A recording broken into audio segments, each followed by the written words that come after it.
Yes, ഇനി നമ്മളെ last block ആണ്. അതായത് നമുക്ക് 6th ബ്ലോക്ക് വരെ ഉണ്ട്, പക്ഷെ ലാസ്റ്റ് ബ്ലോക്ക് നമ്മളെ പ്രാക്ടീസ് സെക്ഷൻ അല്ലേ. അപ്പൊ ഇത് പഠിച്ചാൽ തന്നെ നമുക്കത് ഉറപ്പായിട്ടും എഴുതാൻ കഴിയും കേട്ടോ. ഓക്കെ, ഇപ്പൊ നമുക്കൊന്ന് ലാസ്റ്റ് ബ്ലോക്കിലോട്ട് പോവാണ്. Unit 1 of block number 5. അപ്പൊ എന്താണ് മെയിൻ ആയിട്ട് അതിൽ പറയുന്നത്? സമ്മറി എസ്സേസ് ആണ്, റിപ്പോർട്ട്സ് അല്ലെ. നമ്മൾ എക്സാമിന് എഴുതുന്നതാണ്, അപ്പൊ ഇതില്ലാതെ നമുക്ക് പറ്റൂല. ഇമ്പോർട്ടന്റ് ആണ്, നോട്ട് ചെയ്ത് വെച്ചോളൂ. Yes, what is summary writing? Why is it useful in school and work? നമ്മൾ സമ്മറി കേൾക്കാത്ത ഇടുണ്ടോ അല്ലെ? Yes, summary. ഇതിന്റെ സമ്മറി ഒന്ന് പറഞ്ഞുതരും. ഇപ്പൊ നമ്മൾ ഒരു ബുക്ക് വാങ്ങിയാല്, അല്ലെങ്കിൽ ഇപ്പോ നമ്മൾ ഒരു കാര്യം നമ്മൾ ഒരു ഇപ്പൊ നിങ്ങളൊരു ഫ്രണ്ടിനോട് ഒരു കഥ ചോദിക്കാണ്, അപ്പൊ അത് കുറേ പറയാനുണ്ടെങ്കിൽ നമ്മൾ പറയും, ഈ അതൊന്ന് ചുരുക്കി പറഞ്ഞ എന്ന് പറയില്ലേ? അതാണ് ഒരു ചുരുക്കി പറയുന്ന ഒരു രീതിയാണ് ഇത് സമ്മറി എന്ന് പറയുന്നത്. So A summary is A short version of A long text that keeps the main idea. Summary എന്ന് പറയുമ്പോൾ ഒരു ലോങ് ടെക്സ്റ്റിന്റെ ചെറിയ ഒരു രൂപമാണ് എന്ത് സമ്മറി എന്ന് പറയുന്നത്. അത് എന്തുകൊണ്ട് ഉപകാരം എന്ന് പറയാൻ കാരണം, to help people decide if they want to read. ഇപ്പൊ സമ്മറി ഉപകാരപ്രദമാകാൻ കാരണം എന്താണ്? യെസ് എന്താണ്? സമ്മറി വായിച്ചാൽ നമുക്ക് മനസ്സിലാകും ഇനി അത് വായിക്കണോ വേണ്ടേ എന്നുള്ളത്. Yes, for students it helps avoid plagiarism when taking notes from websites. നമ്മൾ എന്താ പറയാ, കുട്ടികൾക്ക് എന്താണ് നമുക്ക് പ്ലജീരിസം അവോയ്ഡ് ചെയ്യാം എന്നുള്ളതും പറയുന്നുണ്ട്. ഇനിയോ, it makes exam revision easier. നമുക്ക് എന്താണ്, ഇപ്പൊ നമ്മൾ ലാസ്റ്റ് മിനിറ്റിലൊക്കെ പഠിക്കുന്ന ആൾക്കാരാണെങ്കിൽ നമുക്കറിയാം നമ്മൾ എന്താണ് പെട്ടെന്ന് സമ്മറീസ് ആണ് നോക്കുക അല്ലെ. യെസ്, അതെന്താണ്, ഇപ്പൊ സമ്മറി അത്രയും ഇമ്പോർട്ടന്റ് ആണ്. Okay, then at work it helps professionals share report findings quickly. പിന്നെ നമുക്ക് ജോലി സ്ഥലത്താണെന്നുണ്ടെങ്കിലോ, യെസ്, ഇങ്ങനെ സമ്മറി ബേസ് ചെയ്തിട്ട് നമുക്ക് ഒരു കാര്യം പറഞ്ഞു കൊടുക്കുകയാണെന്നുണ്ടെങ്കിൽ അവർക്ക് എന്താണ് പെട്ടെന്ന് കാര്യങ്ങൾ മനസ്സിലാകും അല്ലെ. അതാണ് പറഞ്ഞത്. ക്ലിയർ ആയല്ലോ? നമുക്ക് നെക്സ്റ്റ് ക്വസ്റ്റ്യനിലോട്ട് പോകാം. സമ്മറി വേഴ്സസ് പ്രിസൈസ് ആയിരുന്നു യൂണിറ്റ് 1ന്റെ പേര് അല്ലെ. ഇനി എന്താ പ്രിസൈസ്? സമ്മറി പ്രിസൈസും രണ്ടും ചെറുത് തന്നെയാണ്, പക്ഷെ അതിനൊരു വ്യത്യാസം നമുക്ക് നോക്കാം. A precise is a very short version of a text that only includes the most important points. അതായത് പ്രിസൈസ് എന്ന് പറഞ്ഞാൽ ഏറ്റവും ചുരുങ്ങിയൊരു രൂപമാണ്. എന്താണ് ഏറ്റവും ചുരുങ്ങിയൊരു രൂപം? അതിലെന്താണ് ഏറ്റവും പ്രധാനപ്പെട്ട പോയിന്റുകൾ മാത്രമേ ഉണ്ടാവുള്ളൂ. Okay, the word precise means exact or clear in French. അതായത് നമ്മൾ പ്രിസൈസ് എന്നുള്ള വേർഡ് ഫ്രഞ്ച് കണ്ടോ, അതാണ് ഇങ്ങനെ ഒരു വര കണ്ടില്ലേ, അതെന്താണ് ഫ്രഞ്ച് വേർഡ് ആയതുകൊണ്ടാണ് നമ്മള് പ്രിസൈസ് ഒരു മേലെ വര കൊടുത്തത് കേട്ടോ. അതെന്താണ് നമ്മൾ ഫ്രഞ്ചിൽ പറയാ എക്സാക്ട് ഓർ ക്ലിയർ എന്ന് പറയുന്നത്. ഇനി അതിന് തമ്മിലുള്ള ഒരു വ്യത്യാസം നമുക്ക് നോക്കാം കേട്ടോ, പ്രിസൈസിന്റെയും സമ്മറിയുടെയും. Okay, summary includes all main points. സമ്മറിയിൽ എന്താണ് കുറെ അടങ്ങിയിരിക്കുന്ന, ഇപ്പോൾ ഒരു ബുക്കിൽ അടങ്ങിയിരിക്കുന്ന എല്ലാ പോയിന്റ്സ് മെയിൻ പോയിന്റ്സ് ഉണ്ടാകും. പക്ഷേ ഇതിലോ പ്രിസൈസിലോ ഏറ്റവും അത്രയും പ്രധാനപ്പെട്ട പോയിന്റ്സ് മാത്രമേ പ്രിസൈസിൽ ഉണ്ടാവുകയുള്ളൂ. Yes, doesn't need a title. സമ്മറിക്ക് ടൈറ്റിലിന്റെ ആവശ്യമൊന്നുമില്ല, അതായത് തലക്കെട്ടിന്റെ ആവശ്യമൊന്നുമില്ല. പക്ഷേ പ്രിസൈസിന് എന്തായാലും തലക്കെട്ട് വേണം. ഇനിയോ, can be spoken or written. അത് എന്താണ് സ്പോക്കൺ, അതായത് നമുക്ക് എന്താണ് പറയുകയും ചെയ്യാം അല്ലെങ്കിൽ എഴുതുകയും ചെയ്യാം സമ്മറി. ഇനി എന്താണ് പ്രിസൈസ് ആണെങ്കിലോ എപ്പോഴും എഴുതിയത് മാത്രമേ ഉണ്ടാവുകയുള്ളൂ. ഇനിയോ, പിന്നെ ഒരു പ്രത്യേകത എന്ന് പറയുന്നത് നോ ഒപ്പീനിയൻസ്. രണ്ടിനും അഭിപ്രായങ്ങൾ ഉണ്ടാവില്ല. അതാണ് ഇതിന് തമ്മിലുള്ള വ്യത്യാസം എന്ന് പറയുന്നത്. ഇനി നമുക്ക് നെക്സ്റ്റ് യൂണിറ്റിലോട്ട് പോയാലോ. Yes, unit 2. What is an abstract? Where is it used and why? What is an abstract? എന്താണ് അബ്സ്ട്രാക്ട്? നമ്മൾ യൂണിറ്റ് 2ന്റെ പേര് എന്താണ്? അബ്സ്ട്രാക്ട് ആണ് അല്ലെ. Where is it used and why? എന്താണ് abstract? Yes, an abstract is short summary of a longer text. അതായത് അബ്സ്ട്രാക്റ്റും സമ്മറി ഇനി മാറി പോവണ്ട കേട്ടോ. അബ്സ്ട്രാക്ട് എന്ന് പറഞ്ഞാൽ എന്താ? യെസ്, ഒരു ഷോർട്ട് സമ്മറിയാണ്, ഒരു ലോങ് ടെക്സ്റ്റിന്റെ ചെറിയൊരു സമ്മറിയാണ്. എന്ത്, ഇതിന് കുറച്ച് റൂൾസ് ഉണ്ട്, നമുക്ക് നോക്കാം. Okay, it is found in research papers, theses, dissertations, journals and grant applications. അതായത് ഏതൊക്കെ പേപ്പറിലാണ് ഇത് യൂസ് ചെയ്യുക? നമ്മള് റിസർച്ച് പേപ്പറില്, തെസിസില്, ജേർണലില് ഫസ്റ്റ് തന്നെ ഉണ്ടാവുമല്ലോ ഒരു ചെറിയൊരു ഷോർട്ട് പാരഗ്രാഫ്. ഇതാണ് അബ്സ്ട്രാക്ട്. അതെന്താ പറയാ, അതിലെന്താണോ ഇപ്പൊ ഈ ഉദ്ദേശിക്കുന്ന ഒരു വിഷയം ഉണ്ടാകുമല്ലോ, അതിലെന്താണോ ഉദ്ദേശിക്കുന്നത് പറയുന്ന ചെറിയൊരു സമ്മറിയാണിത്. ലൈക്ക് ഒരു ചെറിയൊരു ഷോർട്ട് സമ്മറിയാണിത് അബ്സ്ട്രാക്ട് എന്ന് പറയുന്നത് കേട്ടോ. ഓക്കെ, പിന്നെ നിങ്ങളിപ്പോ അസൈൻമെന്റോ അല്ലെങ്കിൽ സെമിനാറോ ഒക്കെ എഴുതുമ്പോൾ നിങ്ങൾ കണ്ടിട്ടില്ലേ, നമ്മൾ സ്കൂളിൽ നിന്നൊക്കെ നമ്മൾ അസൈൻമെന്റോ സെമിനാറോ ഒക്കെ നിങ്ങൾ എഴുതുമ്പോൾ കണ്ടിട്ടില്ലേ? എന്താണ് ആദ്യം ഇപ്പോൾ നമ്മളിപ്പോൾ ഒരു വെബ്സൈറ്റിൽ എടുത്ത് നോക്കുമ്പോൾ അതിലുണ്ടാകും ഫസ്റ്റ് ഒരു അബ്സ്ട്രാക്ട്, പിന്നെ ആ വിഷയത്തിനെ കുറിച്ച് ഇങ്ങനെ പറഞ്ഞിട്ടുണ്ടാവില്ലേ? യെസ്. അപ്പൊ നമുക്ക് അബ്സ്ട്രാക്ട് വായിച്ചാൽ തന്നെ മനസ്സിലാകും എന്താണ് ഇതിൽ പറയുന്നത് എന്ന്, അല്ലെ? യെസ്, അതാണ് എന്ത് അബ്സ്ട്രാക്ട് എന്ന് പറയുന്നത്. The purpose of an abstract is to quickly tell readers what the full text is about so they can decide if they want to read it. പറഞ്ഞ പോലെ തന്നെ എന്താണ് അബ്സ്ട്രാക്ട് വായിച്ചാൽ മനസ്സിലാവും എന്താണ് ഇതിൽ പറയുന്നത് എന്നുള്ളത്. അപ്പൊ നമുക്ക് എന്താണ് കൂടുതലായിട്ട് ഇനി വായിക്കണോ, ഇത് നമുക്ക് ഈ വിഷയം നമുക്ക് ഇതിൽ അസൈൻമെന്റ് എഴുതാൻ പറ്റോ ഇല്ലെന്ന് നമുക്ക് മനസ്സിലാക്കാൻ സാധിക്കും എന്നുള്ളതാണ്. ഓക്കെ അല്ലേ? ഓക്കെ ആണോ? എല്ലാരും ഉറങ്ങിയോ? ഓക്കെ ആണോ? യെസ്, ഓൾമോസ്റ്റ് ലാസ്റ്റ് ഘട്ടത്തിലേക്ക് ആയിട്ടുണ്ട്. നമുക്ക് നോക്കാം. ഓക്കെ, ക്ലിയർ ആണോ? ക്ലിയർ ആകുന്നുണ്ടോ മക്കളെ? ആകുന്നുണ്ടോ? ഓക്കെ, ഇനി നമുക്ക് നെക്സ്റ്റ് ക്വസ്റ്റ്യനോട് നോക്കാം. How is an abstract different from an introduction? അബ്സ്ട്രാക്റ്റും ഇൻട്രൊഡക്ഷനും തമ്മിലുള്ള ഡിഫറൻസ് എന്താ നമ്മൾ പറഞ്ഞു അല്ലെ? അബ്സ്ട്രാക്റ്റും പിന്നെ അതുപോലെ തന്നെ ഇൻട്രൊഡക്ഷനും ചെറിയ ഒരു എന്താ പറയാ ഒരുപോലെ നമുക്ക് തോന്നും. കാരണം അബ്സ്ട്രാക്റ്റും ഫസ്റ്റിൽ എഴുതുന്നതാണ്, ഇൻട്രൊഡക്ഷനും ഫസ്റ്റിൽ എഴുതുന്നതാണ്. അപ്പൊ എന്താണ് അതിലുള്ള ഒരു വ്യത്യാസം നമുക്ക് നോക്കാം. So an introduction gives background, goals and prepares the reader. നമുക്ക് എന്താണ് ഇൻട്രൊഡക്ഷനിൽ ബാക്ക്ഗ്രൗണ്ട്, ഗോൾസ്, പിന്നെ അതുപോലെ തന്നെ എന്താണ് റീഡർ ഉദ്ദേശിക്കുന്നത് അതും അതിലുണ്ടാകും അല്ലെ? യെസ്. പക്ഷേ അബ്സ്ട്രാക്റ്റിലാണെങ്കിലോ ഒരു short summary of the whole paper, ഒരു ഷോർട്ട് സമ്മറിയാണ് ഒരു പേപ്പറുടെ, അതായത് ഇപ്പോൾ ഒരു ടെക്സ്റ്റിന്റെയോ ഒരു പേപ്പറിന്റെയോ ഒരു ഹോൾ സമ്മറിയാണ് കൊടുക്കുന്നത്. അപ്പോൾ നമ്മൾ അബ്സ്ട്രാക്ട് എന്താണ് ചിലപ്പോൾ ഫസ്റ്റിൽ മാത്രമല്ല കൊടുക്കുക, ലാസ്റ്റിലും കൊടുക്കാൻ ചാൻസ് ഉണ്ട് എന്നാണ് പറയുന്നത്. നോട്ട് ജസ്റ്റ് ദ ബിഗിനിങ്, ഫസ്റ്റിൽ മാത്രമല്ല കൊടുക്കുക കേട്ടോ. Okay, then it includes the purpose, scope, methods and key result. അതിൽ എന്താണ് ഉദ്ദേശിക്കുന്നത്, അതിന്റെ സ്കോപ്പ് എന്താണ്, അത് ഏതാ രീതി ഒക്കെ നമ്മൾ ഇതിൽ കൊടുക്കും എന്നുള്ളതാണ്. ഇനിയോ an abstract must stand alone. Abstract ഒറ്റ ഒരു ഇതേ ഉണ്ടാവുള്ളൂ. Okay, you should understand it without reading the full text. നമുക്ക് അബ്സ്ട്രാക്ട് വായിച്ചാൽ എന്താണ് വേറെ ഒന്നും വായിക്കേണ്ട ഒരു അവസ്ഥ നമുക്ക് വരൂല. കാരണം അബ്സ്ട്രാക്റ്റിൽ തന്നെ ഉണ്ടാകും ഒരു മെയിൻ ഐഡിയ എന്താന്നുള്ളത്. ഓക്കെ അല്ലേ? യെസ്. ഇനി നമുക്ക് നെക്സ്റ്റ് ക്വസ്റ്റ്യനോട് പോയാലോ? എന്നാല് പോവല്ലേ? യെസ്, ആരും ഉറങ്ങി പോവല്ലേ? Okay. What are the two types of abstracts and where are they used? എന്താണ് two types of abstract? Structured and unstructured. ഈ അപ്പൊ സ്ട്രക്ചേർഡിൽ എന്താ വരുന്നത്? സ്ട്രക്ചേർഡ് എന്തായിരിക്കും? യെസ്, അതിങ്ങനെ ഭയങ്കര സ്ട്രക്ചേർഡ് ആയിക്കൂലെ? Background, methods, results and conclusion. Main ആയിട്ട് അതിൽ ബാക്ക്ഗ്രൗണ്ട് പറഞ്ഞിട്ടുണ്ടാകും, എന്തൊക്കെ കാര്യങ്ങളാണ് യൂസ് ചെയ്തത് പറഞ്ഞിട്ടുണ്ടാകും, റിസൾട്ട് ഉണ്ടാകും, കൺക്ലൂഷൻ ഉണ്ടാകും, എല്ലാതും ഇങ്ങനെ ഒരു അടുക്കും ചിട്ടയോട് വെച്ചതായിരിക്കും ഇത് structured abstract. Used in scientific research and medical journals. Main ആയിട്ട് എന്താണ് സയൻസ് പരമായിട്ട് നമ്മൾ യൂസ് ചെയ്യുന്നതാണ്. പിന്നെ medical journals. Helps readers find information quickly. അപ്പൊ എന്താണ് കറക്റ്റ് ഓരോന്ന് ഘട്ടം ഘട്ടമായിട്ട് പറഞ്ഞതായിരിക്കുമല്ലോ. അപ്പൊ എന്താണ് നമുക്ക് ഒരാൾക്ക് വായിക്കുമ്പോൾ അത് ഇന്നതാണെന്ന് പെട്ടെന്ന് മനസ്സിലാക്കാൻ സാധിക്കും. ഇനി അൺസ്ട്രക്ചേർഡ് അബ്സ്ട്രാക്ട് ആണെങ്കിലോ written as one paragraph without any labels. ഒറ്റ പാരഗ്രാഫിൽ എഴുതിയിട്ടുണ്ടാവുള്ളൂ, വേറെ ഒന്നും അതിൽ ചേർത്തിട്ടുണ്ട് എന്താ പറയാ ഒരു ലാബിലും ചേർത്തിട്ടുണ്ടാവില്ല. Used in humanities and arts subject. ഇപ്പൊ നമ്മളെ പോലത്തെ ആർട്സ് സബ്ജക്റ്റിലും ഹ്യൂമാനിറ്റീസ് സബ്ജക്റ്റിലും യൂസ് ചെയ്യുന്നതാണിത് unstructured abstract. Still includes all key points. അതായത് മെയിൻ ആയിട്ടുള്ള എല്ലാ കീ പോയിന്റ്സും അതിൽ ഇൻക്ലൂഡ് ചെയ്തിട്ടുണ്ടാകും. ഓക്കെ ആണോ? യെസ്. ഇനി നമുക്ക് ലാസ്റ്റത്തെ ഒരു ക്വസ്റ്റ്യൻ ഉണ്ട് നമ്മൾ യൂണിറ്റ് 2 നമുക്കിതും കൂടെ നോക്കാം. യെസ്, കഴിഞ്ഞിട്ട് നമുക്കൊരു 3 യൂണിറ്റും കൂടെ കഴിഞ്ഞാൽ കഴിഞ്ഞു കേട്ടോ.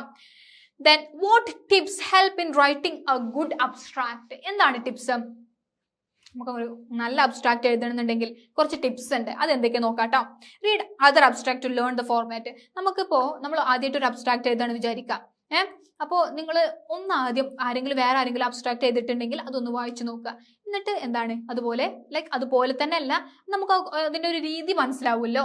അങ്ങനെ വേണം എഴുതാൻ വേണ്ടിയിട്ട്. Be short and clear. ചെറുതാക്കിയിട്ട് നല്ല ക്ലിയറിൽ എഴുതുക. Follow the required format. ഒന്നെങ്കിൽ MLA സ്റ്റൈലിൽ, ഇപ്പൊ അതിലുണ്ടാകും യൂസ് MLA സ്റ്റൈൽ അല്ലെങ്കിൽ യൂസ് APA സ്റ്റൈൽ. ഓക്കെ, ഇപ്പൊ MLA സ്റ്റൈൽ ആണെങ്കിൽ MLA സ്റ്റൈൽ യൂസ് ചെയ്യുക. Don't include references or codes in the abstract. നിങ്ങൾ എവിടുന്നാണ് ഈ സംഭവം എഴുതിയിട്ടുള്ളത്, നിങ്ങളിപ്പോൾ ഏതെങ്കിലും റിസർച്ച് ചെയ്തിട്ട് എഴുതിയതാണെന്നുണ്ടെങ്കിൽ ആ സംഭവം ഇപ്പൊ ഞാൻ ഇവിടുന്നാണ് എഴുതിയത് എന്നുള്ളത് നിങ്ങൾ കൊടുക്കരുത്. Okay, then make sure each sentence gives useful information. എന്താണ്? യെസ്, നിങ്ങൾ എന്താണ് each sentence gives useful information. നിങ്ങൾ എഴുതുന്ന ഓരോ വാക്കുകളും അല്ലെങ്കിൽ ഓരോ സെന്റൻസും എന്ത് ചെയ്യണ്ടേ?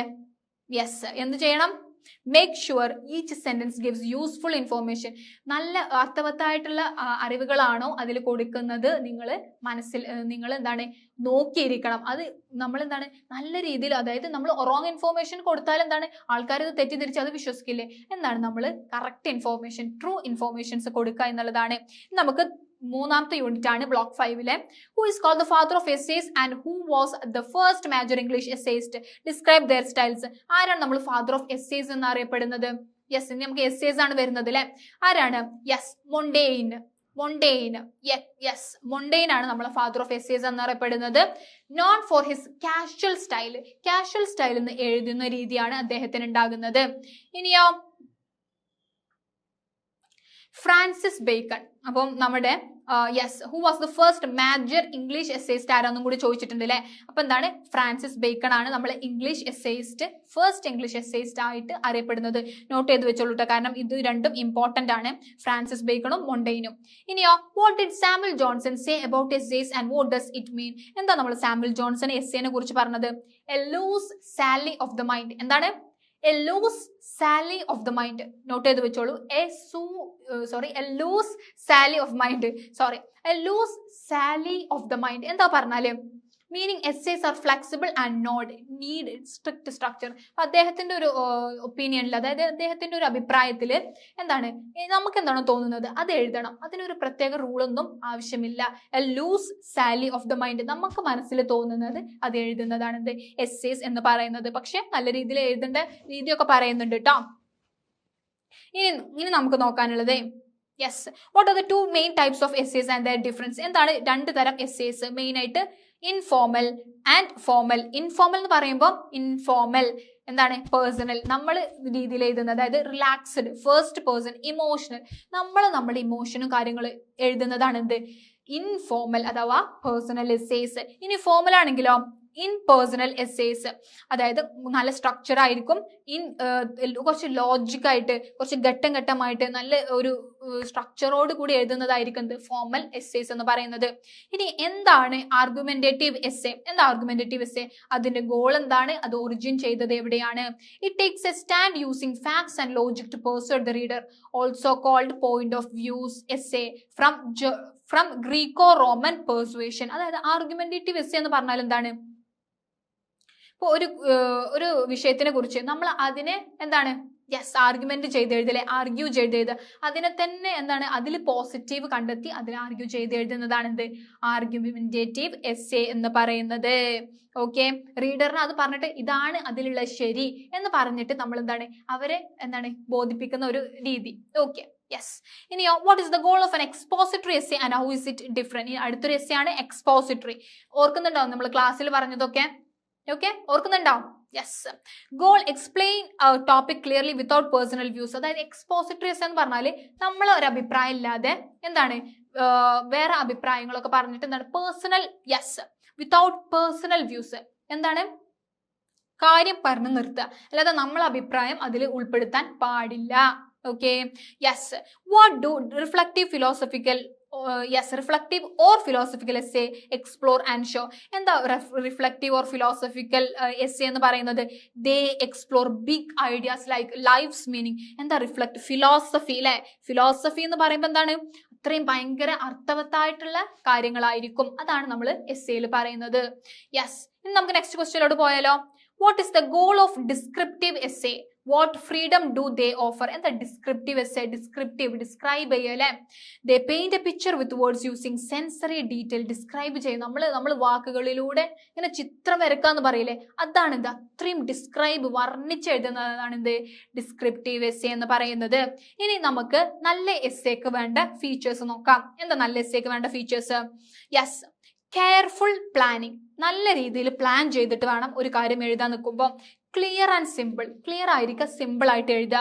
പിന്നെ ബാലൻസ്ഡ് വ്യൂ, എന്താണ് എല്ലാത്തിലും ബാലൻസ് ചെയ്തിക്കുക. ഒരു ഭാഗത്ത് മാത്രം ഫുള്ള് പോസിറ്റീവ്, അതിനെ മാത്രം പോസിറ്റീവ് പറഞ്ഞിട്ട് മറ്റേത് ഒരു ഫുള്ള് നെഗറ്റീവായി പറയല്ല വേണ്ടത്. എന്താണ് ഒരു ബാലൻസ്ഡ് വ്യൂ.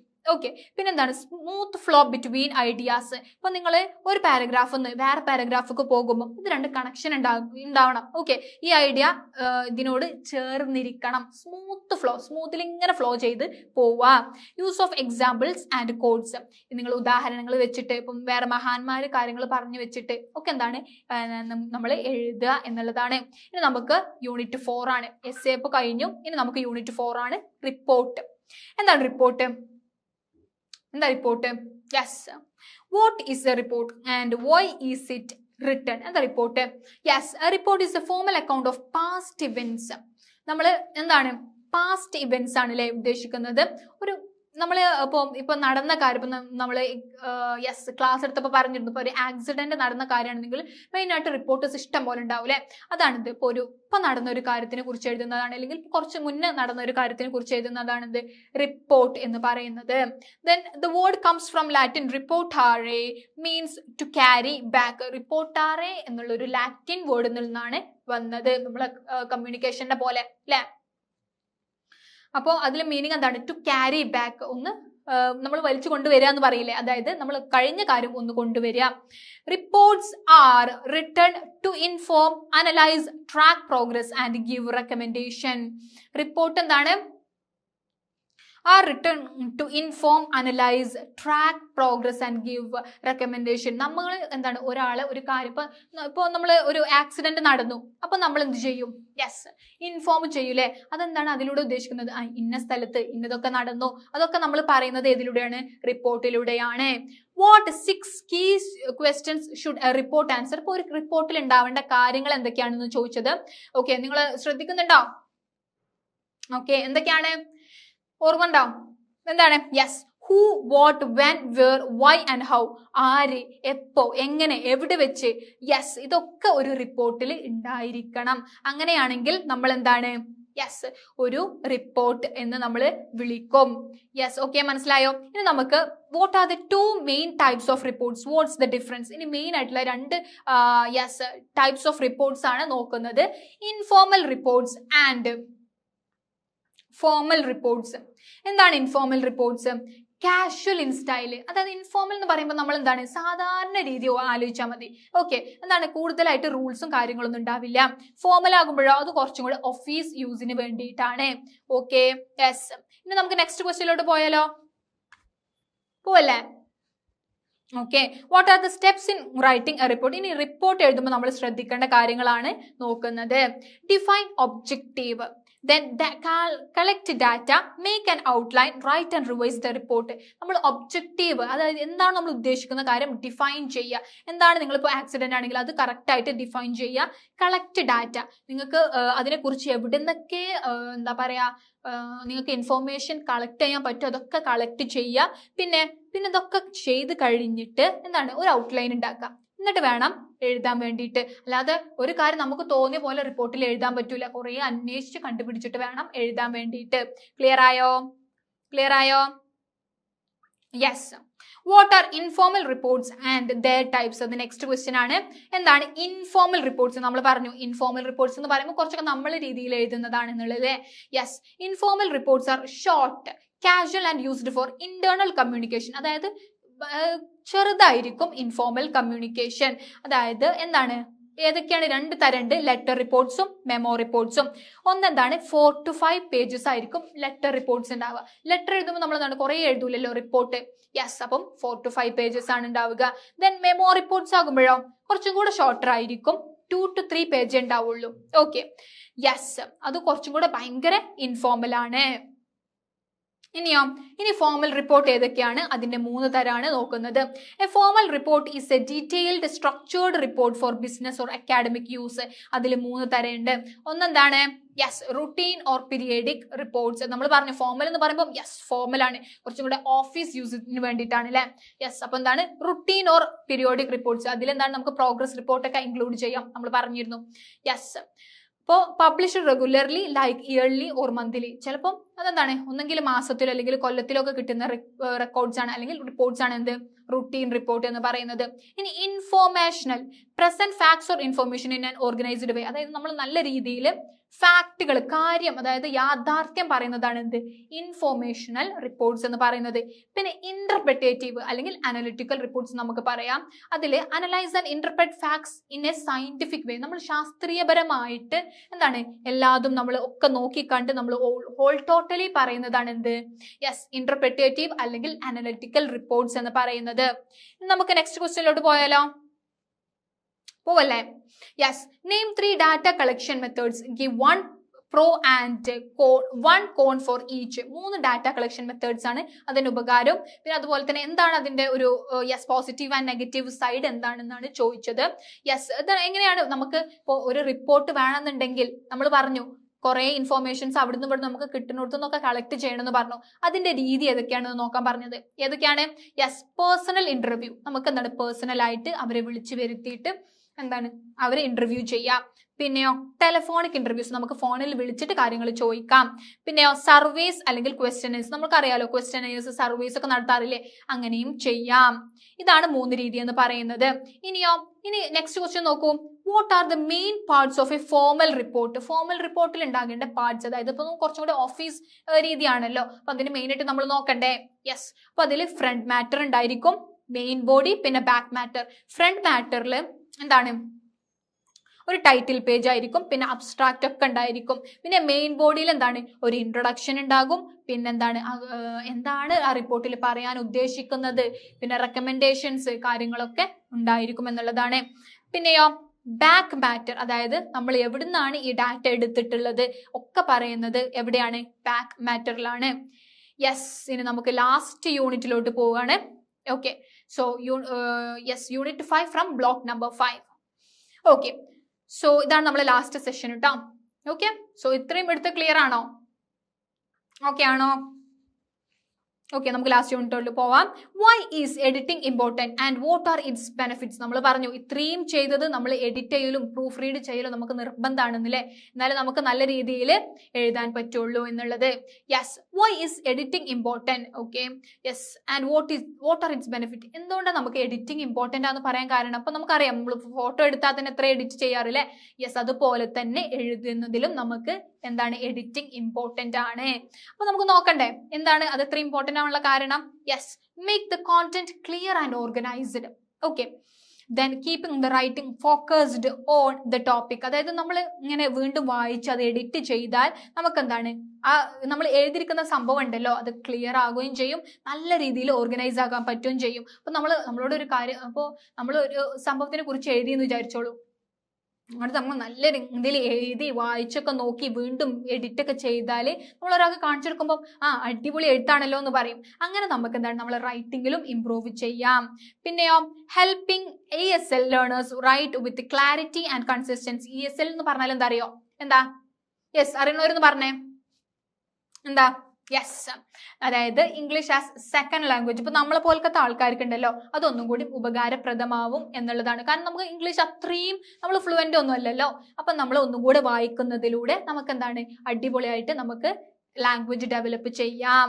പിന്നെയോ leading to better final result, നമുക്ക് നല്ല റിസൾട്ട് കിട്ടും ഇങ്ങനെ എഡിറ്റ് ചെയ്താൽ.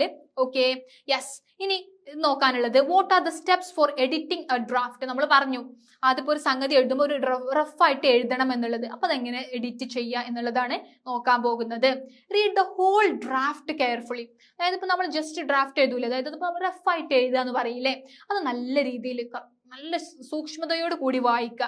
പിന്നെയോ check grammar, punctuation and sentence structure. ഇപ്പൊ നമ്മൾ എഡിറ്റ് ചെയ്യുമ്പം അതിലെന്തൊക്കെ നോക്കണം, എന്തെങ്കിലും ഗ്രാമർ മിസ്റ്റേക്ക് ഉണ്ടോ, പിന്നെ കുത്ത്, പുള്ളി, കോമ ഇതൊക്കെ കറക്റ്റ് ആണോ, പിന്നെ അതുപോലെ തന്നെ സെന്റൻസ് സ്ട്രക്ചർ കറക്റ്റ് ആണോ ഒക്കെ നോക്കുക. Remove extra or unnecessary parts. ചിലപ്പോൾ നമ്മൾ എഴുതിയത് തന്നെ എഴുതിയിട്ടുണ്ടാവും, അതൊക്കെ എന്താണ് ഒന്നും ചിലപ്പോൾ പറഞ്ഞത് തന്നെ വേറെ രീതിയിൽ തിരിച്ചു മറിച്ചൊക്കെ ഒരേ രീതിയിൽ തന്നെ പറഞ്ഞിട്ടുണ്ടാവും, അതൊക്കെ എന്താണ് മായ്ക്കുക. ഓക്കെ, പിന്നെയോ add missing or helpful information. ഇതിപ്പോൾ നമുക്ക് അപ്പോഴേക്കാണ് തോന്നുക ഇവിടുത്തെ ചേർത്താലും കുഴപ്പമില്ലല്ലോ, ഇത് ഇവിടെ ഓക്കെ ആവും എന്ന് പറഞ്ഞിട്ട് നമ്മൾ എന്താണ് വേറെ എന്തെങ്കിലും ഉണ്ടെങ്കിൽ അവിടെ ചേർത്ത് കൊടുക്കാം. പിന്നെയോ re arrange paragraph four better flow. നമുക്ക് എന്താണ് പാരഗ്രാഫ് ഇപ്പൊ ഞാൻ പറഞ്ഞു ഒരു പാരഗ്രാഫ് എഴുതി മറ്റേ പാരഗ്രാഫ് എഴുതുമ്പോൾ ഇതിനെന്താണ് കണക്ഷൻ ഉണ്ടാകണം. അപ്പൊ ചിലപ്പോൾ നമുക്ക് വായിക്കുമ്പോഴേ കാര്യം ഇത് കണക്ഷൻ ഇല്ലല്ലോ, ഈ പാരഗ്രാഫ് അവിടെ കൊണ്ടുപോയി വെക്കാം, ആ പാരഗ്രാഫ് ഇവിടെ കൊണ്ടുപോയി വെക്കാം എന്നാലും നമുക്ക് എന്താണ് ഒന്നും കൂടി വായിക്കുമ്പോഴാണ് മനസ്സിലാവില്ലേ. അങ്ങനെ ചെയ്യാം. ഇനിയോ യൂസ് ഡിഫറെന്റ് സെന്റൻസ് ടൈപ്പ്, പല രീതിയിൽ സെന്റൻസ് നമുക്ക് ഉപയോഗിക്കാം. പിന്നെ യൂസിങ് ലിങ്കിങ് വേർഡ്സ്, ഇപ്പൊ നമ്മൾ കുറെ and this and that, this and that, that and this, അങ്ങനെ ആൻഡ് ഇങ്ങനെ ഉപയോഗിക്കാതെ ഹൗ എവർ, മോർ ഓവർ, നെർവർത്ത് എന്നൊക്കെ പറഞ്ഞിട്ട് നമുക്ക് ഇങ്ങനെ പറഞ്ഞു പോകാം. അങ്ങനെ ഒരു കണ്ടിന്യൂഷൻ ഉണ്ടാവാൻ വേണ്ടിയിട്ടാണ് കേട്ടോ. Okay, yes. Keep formatting and Leh out consistent. നല്ല രീതിയിൽ ഫോർമാറ്റ് ഒക്കെ ഒരു കൺസിസ്റ്റന്റ്, ഒരു ചിട്ടയും ഒതുക്കത്തോടു കൂടി അതെന്താണ് അത് ഒരു നല്ല രീതിയിൽ ലേ ഔട്ട് ഉണ്ടാക്കി വെക്കുക. പിന്നെ proof read the final draft. പിന്നെ ഇതൊക്കെ ചെയ്തിട്ട് നമ്മൾ വേറെ ഒന്നും എഴുതി ഉണ്ടാക്കൂലേ, നമുക്ക് കുറച്ച് ഇൻഫോർമേഷൻസ് ഒക്കെ ആഡ് ചെയ്ത് വേണ്ടാത്തതൊക്കെ ഒഴിവാക്കിയിട്ട് നല്ല രീതിയിൽ ഗ്രാമറൊക്കെ ഇട്ട് പുള്ളി കോമ ഒക്കെ ഇടണ്ടെടുത്തിട്ടൊക്കെ നമ്മൾ കഴിഞ്ഞിട്ട് നമ്മളൊന്ന് എഴുതി ഉണ്ടാക്കും. അതൊന്നും കൂടെ ഒന്ന് വായിച്ചു നോക്കുക. ഇങ്ങനെ ആകുമ്പോൾ നമുക്ക് അടിപൊളിയായിട്ട് എഴുതാൻ പറ്റും. ഓക്കെ ആണോ? യെസ്. ഇനി നമുക്ക് അടുത്ത ക്വസ്റ്റിലോട്ട് പോയാലോ? Yes. What is proofreading and what does it focus on? എന്താ proofreading? Proofreading is the final check for spelling mistakes and grammar errors. It focuses on sentence level correction. അപ്പോൾ proof reading എന്ന് പറഞ്ഞാൽ ഏറ്റവും അവസാനമായിട്ട് നമ്മൾ just ഒന്നും കൂടെ നോക്കുന്നതാണ് എന്ത് പ്രൂഫ് റീഡിംഗ് എന്ന് പറഞ്ഞത്. എന്തെങ്കിലും മിസ്റ്റേക്കോ എന്തെങ്കിലും ഗ്രാമർ എറേഴ്സോ ഉണ്ടെങ്കിൽ നമ്മൾ നോക്കുന്നതാണ് എന്ത് പ്രൂഫ് റീഡിംഗ് എന്ന് പറയുന്നത്. ഓക്കെ ആണോ? Yes. Then what are 4 tips for proof reading? നമ്മൾ പ്രൂഫ് റീഡ് ചെയ്യേണ്ട നമുക്കൊരു ടിപ്പ് തരാണ് കേട്ടോ. എന്താണ്? നമ്മൾ പ്രൂഫ് റീഡ് ചെയ്യുമ്പം അത്രയും നമ്മൾ ലാസ്റ്റ് ആയിട്ട് വായിക്കുന്നതല്ലേ, അപ്പൊ നമുക്ക് എന്താണ് നല്ല ശ്രദ്ധ ഉണ്ടാവണം. മെല്ലെ മെല്ലെ വായിക്കുക. റീഡ് സ്ലോലി, മെല്ലെ ഓരോന്നും ഇരുത്തി വായിക്കുക. റീഡ് അലൗഡ്, ഒന്ന് ഒച്ചത്തിൽ വായിക്കാൻ ശ്രമിക്കുക. Check 1 error type at a time. ഒരു സമയത്ത് ഒരു എറർ കണ്ടെത്തുക. Take breaks. ഇപ്പൊ നമ്മൾ കുറേ വലിയ റിപ്പോർട്ടൊക്കെ ആണെന്നുണ്ടെങ്കിൽ നമ്മൾ എന്താണ് ഇടയിൽ നിർത്തിയിട്ട് വേണം അത് നോക്കാൻ വേണ്ടിയിട്ട്. യെസ്. ഇനി നമുക്ക് ലാസ്റ്റ് ക്വസ്റ്റ്യൻ ആണ് വരുന്നത്. And yes, what are the problems with using spell check? നമ്മൾ ഇപ്പോൾ സ്പെൽ ചെക്ക് യൂസ് ചെയ്യൂലേ, എന്താണ് ഇതിൽ എന്തെങ്കിലും സ്പെല്ലിംഗ് മിസ്റ്റേക്ക് ഉണ്ടോ എന്നൊക്കെ നോക്കാൻ വേണ്ടിയിട്ട് കമ്പ്യൂട്ടറിലൊക്കെ ഇട്ടിട്ട് അതിനെ കൊണ്ടുള്ള ഒരു പ്രോബ്ലം എന്താണ് എന്നാണ് നോക്കുന്നത്. It has a limited vocabulary. അതിൽ കൊടുത്തിരിക്കുന്ന ലിമിറ്റഡ് വൊക്കാബുലറി ഉണ്ടാകുകയുള്ളൂ. Then may mark correct words as wrong. ചിലപ്പോൾ ശരിയുള്ളത് തെറ്റെന്ന് പറയും, തെറ്റുള്ളത് ശരിയെന്ന് പറയാൻ ചാൻസ് ഉണ്ട്. അപ്പം എന്താണ് better we should read. Okay, then many may miss words used in the wrong context. ചിലപ്പോൾ എന്താണ് ഇപ്പൊ പറഞ്ഞ പോലെ തന്നെ എന്താണ് ചിലപ്പോൾ ഇവിടെ ഇരിക്കേണ്ട വേർഡ് ചിലപ്പോൾ ഇവിടെ ഇതല്ല യൂസ് ചെയ്യണ്ടേ, വേറെ വേർഡാണ് യൂസ് ചെയ്യേണ്ടതെന്ന് പറഞ്ഞിട്ട് ചിലപ്പോൾ നമ്മളെ തന്നെ കൺഫ്യൂഷൻ ആക്കാൻ ചാൻസ് ഉണ്ട്. ഇനി ലാസ്റ്റ് ആയിട്ടോ, കാണ്ട് handle British versus American spellings well. ചിലപ്പം ഇവർക്ക് എന്താണ് ബ്രിട്ടീഷ് ഇംഗ്ലീഷ് അമേരിക്കൻ ഇംഗ്ലീഷ് ഏതാന്ന് മനസ്സിലാവുകയില്ല എന്ന് പറയുന്നുണ്ട്. ക്ലിയർ ആയല്ലോ? യെസ്. അപ്പോൾ ഇത്രയാണ് നമ്മളെ reading and writing English paper വരുന്നത്. ഓക്കെ, 6 ബ്ലോക്കിലായിട്ട് നമ്മൾ ഇത്രയും കാര്യങ്ങൾ പറഞ്ഞു. എന്താണ് നിങ്ങൾക്ക് മനസ്സിലായോ? എടുത്തതൊക്കെ മനസ്സിലായോ? ഓക്കെ ആണോ? ഇനി നിങ്ങൾ കുറച്ച് ദിവസമേ ഉള്ളൂ നമുക്ക് എക്സാമിന് വേണ്ടിയിട്ട് നല്ല രീതിയിൽ പ്രിപ്പയർ ചെയ്യുക. എക്സാം ഓറിയന്റഡ് ഇമ്പോർട്ടൻ്റ് ആയിട്ടുള്ള ക്വസ്റ്റ്യൻസ് ആണ് കൊടുത്തിട്ടുള്ളത്. കുറച്ച് ഫോക്കസ് ചെയ്യുക, പഠിക്കുക. പിന്നെ എക്സാം എഴുതുമ്പോൾ നല്ല രീതിയിൽ ക്വസ്റ്റ്യൻസ് വായിച്ചിട്ട് വേണം എഴുതാൻ വേണ്ടിയിട്ട്. കാരണം നമുക്ക് ഗ്രാമർ പാർട്സ് ഒക്കെ വരുന്നുണ്ടല്ലോ. അപ്പോൾ എന്താണ് നമ്മൾ നല്ല രീതിയിൽ ക്വസ്റ്റ്യൻസ് ഓരോന്നും മനസ്സിലാക്കിയിട്ട് വേണം എഴുതാൻ വേണ്ടിയിട്ട്. സോ അപ്പം താങ്ക് യു. പിന്നെ ഇത്രയും ശ്രദ്ധിച്ചതിന്. And focus on your studies and thank you so much.